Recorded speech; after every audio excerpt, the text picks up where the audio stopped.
Hi everyone. So today I'm going to talk about my favorite book, that is A Thousand Splendid Suns by Khaled Hosseini. This book is about two women, Mariam and Laila, in Afghanistan. First, I will talk about Mariam. So Mariam is a young girl who lives in a small town with her mother, who she calls Nana, and she is fond of her father, and she waits all week just to meet her father. And due to some sad circumstances, she is married off to a 50-year-old man, Rashid, and she is just 15 years old.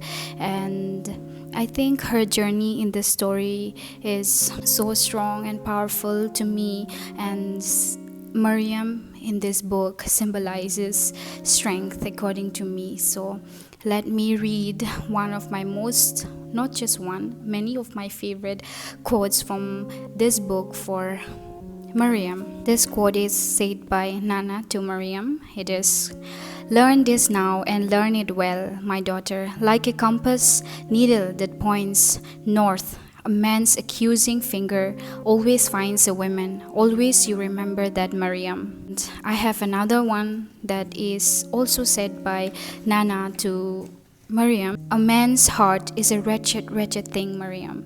It isn't like a mother's womb. It won't bleed. It won't stretch to make room for you. I am the only one who loves you." So it is so profound how a mother's womb stretches for us, but a man can never do that for a woman.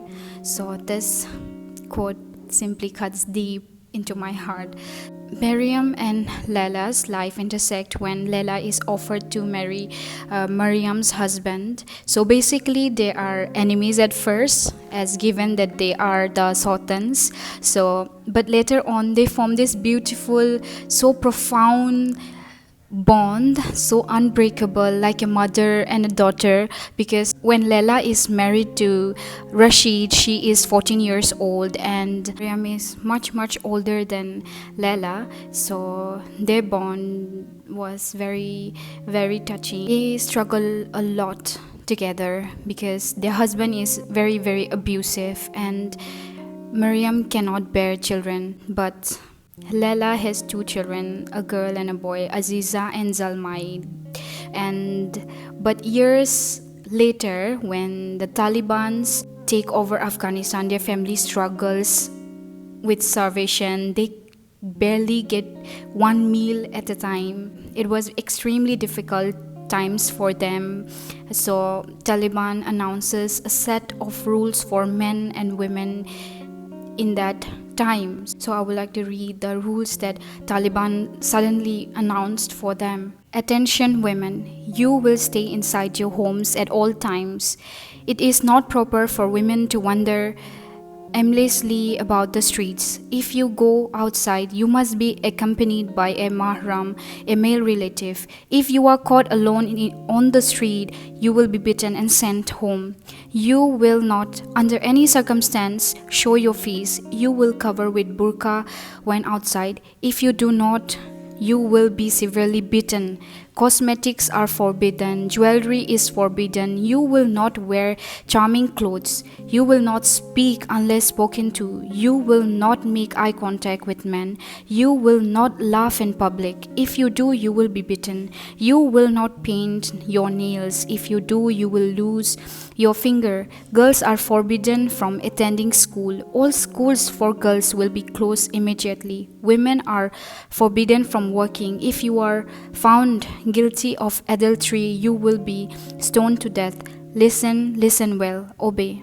What breaks my heart is, even though this book is a fiction, the women in Afghanistan are still going through all this situation. They are in this wild kind of oppression. Women and children in Afghanistan are banned from school and colleges and work and even basic health care. Taliban treats women as some kind of insects, and this book is really gut-wrenching. It is so sad.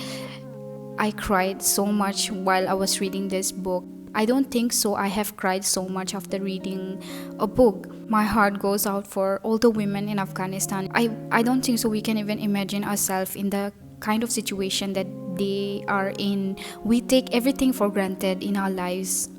But women in Afghanistan and children in Afghanistan cannot speak in public, cannot laugh in public, they cannot wear jewelries, they are banned from basic healthcare. Is what shocking to me, that how can a sane mind think that basic healthcare is not important just because they are women.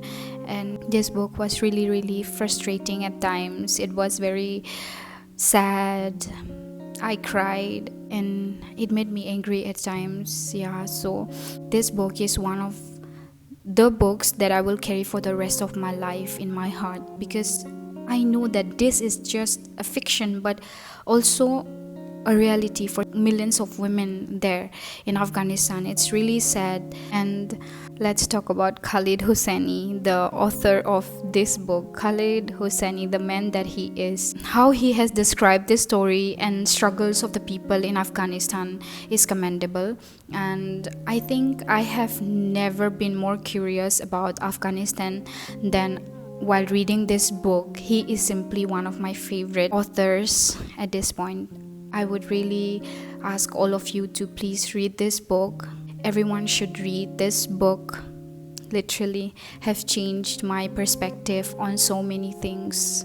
I just love this book. This is simply my favorite book ever. This book is really precious and special. I have even gifted to my friend this book.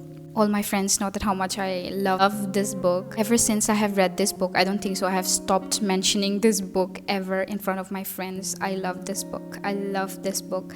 And if you have not read this book yet, please pick it up. Don't wait. Thank you so much for watching.